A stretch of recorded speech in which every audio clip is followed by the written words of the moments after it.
Hi hello friends, welcome to my channel. Happy independence day. ಎಲ್ರಿಗೂ independence day wish ಮಾಡ್ತಾ ನಾನಿವತ್ತು ಈ ವಿಡಿಯೋನ ಸ್ಟಾರ್ಟ್ ಮಾಡ್ತಿದ್ದೀನಿ. ನಾವಿವತ್ತು ಗುಲಾಬ್ ಜಾಮೂನ್ ಮಾಡೋಣ ಫ್ರೆಂಡ್ಸ್.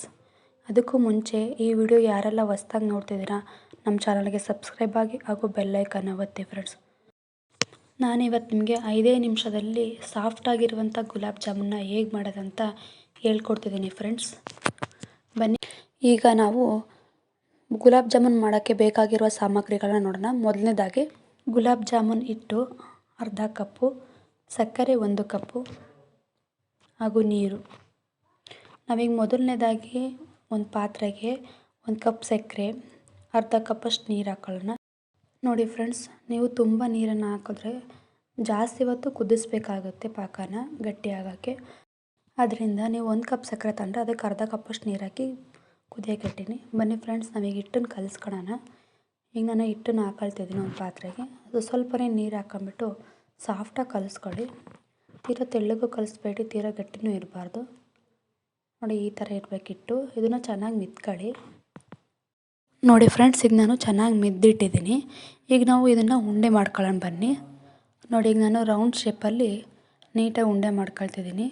ನೀವು ತುಂಬ ಚಿಕ್ಕ ಉಂಡೆ ಮಾಡ್ಕೊಬೇಡಿ. ನೋಡಿ, ಇಷ್ಟಿಷ್ಟು ದಪ್ಪನೇ ಇರಬೇಕು ಉಂಡೆ.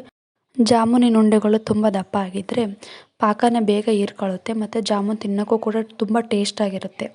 ಆದ್ದರಿಂದ ದಪ್ಪಕ್ಕೆ ಉಂಡೆ ಮಾಡ್ಕೊಬೇಕು. ನೋಡಿ, ಈಗ ನಾನು ಎಣ್ಣೆನ ಕಾಯಕ್ಕೆ ಇಡ್ತಿದ್ದೀನಿ. ಎಣ್ಣೆನ ಚೆನ್ನಾಗಿ ಕಾಯಿಸಿ.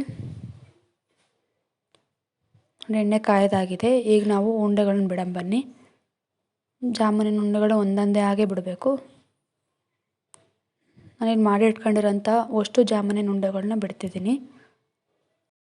ಇದನ್ನು ಎರಡೂ ಕಡೆನೂ ಚೆನ್ನಾಗಿ ಬೇಯಿಸಿ, ತಿರುಗಿಸಿ ಚೆನ್ನಾಗಿ ಬೇಯಿಸಬೇಕು.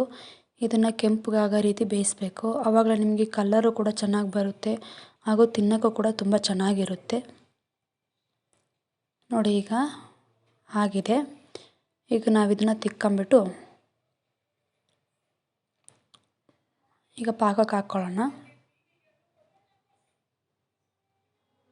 ನೋಡಿ, ಇಲ್ಲಿ ನಾನು ಪಾಕಕ್ಕೆ ಹಾಕ್ತಿದ್ದೀನಿ. ಈಗ ನಾವು ಒಂದು 10 ನಿಮಿಷ ಕಾಲ ನೆನೆಯಕ್ಕೆ ಬಿಡಬೇಕು. 10 ನಿಮಿಷ ಇಲ್ಲದಿದ್ರೆ ಒಂದು 5 ನಿಮಿಷ ಸಾಕಾಗುತ್ತೆ. ನೀವು ಬಿಸಿಯಾಗಿದ್ದಾಗಲೇ ಆಗಿದ್ದರೆ 5 ನಿಮಿಷಕ್ಕೆ ಮುಗಿಯುತ್ತೆ. ನೋಡಿ, ಈಗ ನಾನು ನೆನೆಸಿದ್ದೀನಿ. ಎಷ್ಟು ಸೂಪರಾಗಿ ಬಂದಿದೆ. ನಿಮಗೀಗ ಸೂಪರ್ ಟೇಸ್ಟಾಗಿರುವಂಥ ಗುಲಾಬ್ ಜಾಮೂನ್, ಸಾಫ್ಟಾಗಿರುವಂಥ ಗುಲಾಬ್ ಜಾಮೂನ್ ತಿನ್ನಲು ಸಿದ್ಧವಾಗಿದೆ.